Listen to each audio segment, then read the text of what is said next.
and welcome back to the Academy of Historical Fencing. I'm Nick Thomas, and this is going to be a review for a custom training sword by Black Fencer called the Schiavonesca, but I'm not the owner of this sword, so I'm going to pass you over to the capable hands of Esther, who owns this weapon. I also love it, but it's not mine, so I will pass it over to you. Thank you. Hi guys, Esther here from the Academy of Historical Fencing, and like Nick said, I'm going to be doing a review of my Schiavonesca. It is a Black Fencer custom, as he said. I absolutely adore it. But first of all, before I kind of plunge into my opinion on this, I'm just going to go through what is a Schiavonesca. Schiavonesca is a late 14th century single-handed sword, notably for its square pommel and, so you can see there, S-shaped guard. This varies from being, as this one is, fully curled round as almost a figure of 8 shape, and it can go all the way up to being almost an accented F with how what's the word I'm looking for? How subtle, thank you, subtle the curvature can be. Okay, what do I use this Schiavonesca for as well on that topic? I use it for sword and buckler work. I use it more recently for sword and shield work, and for some single-handed arming sword type combat. It's a very nice sword, but how historically accurate is it?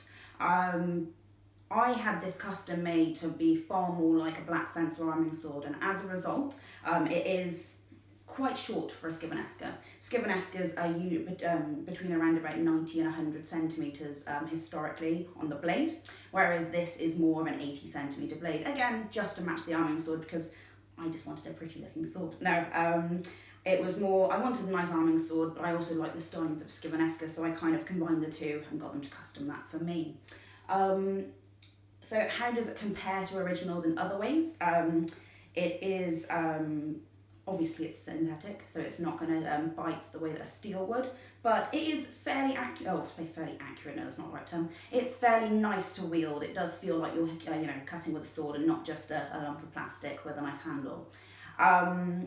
Moving on from that, how does it compare to the Black Fencer arming sword?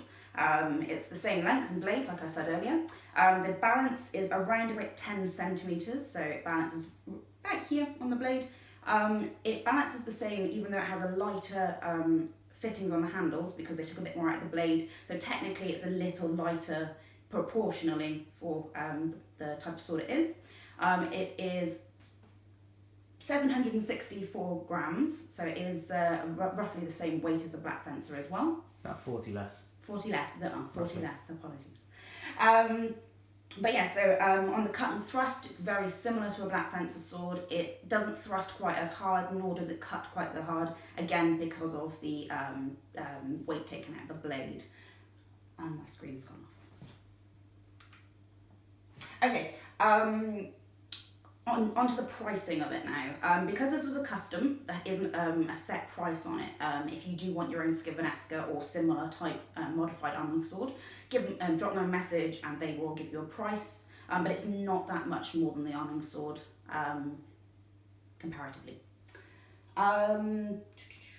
I suppose finishing up kind of my general opinion on these things, so what I like of it, or anything else to add? Durability, comfort? Durability, I would say it's taken no more wear than the arming swords that we use in the club from Black Fencer. I've not noticed any real kind of burrs or nicks in the blade. The actual crossguard itself has occasionally kind of bent down a bit, but again, like you can see, I bent it back into shape basically where the quillins have turned in. That one again is turned up a little bit there. But otherwise, it's pretty good. Some people do find that the handle or the grip itself is a bit small. I've got very small ladylike hands, so I don't find it so much of a problem. And also, instead of just hammer gripping it, I also grip it almost handshake grip at times. So basically like this with my hand slightly on the pommel, which some people don't like, and therefore I can see why they might think the handle is a bit, the grip, is a bit small. And again, with the wheel pommel of a arming sword, you do have a bit more kind of give, because there's no notches here. Otherwise, I would say it's a very nice sword to handle. The durability is good. I don't really have much to complain about it. It fares well against other Black Fencers, including sabres, vadroons, everything else we kind of use in the club. And I really, really like it. not much more to say. If you do have any questions, please pop them in the comments. Either myself or Nick will get around to answering your questions on it. But all I can say is if you want one, get one, because it is pretty damn good. Okay, thank you very much for watching, and if you haven't subscribed already, please do so.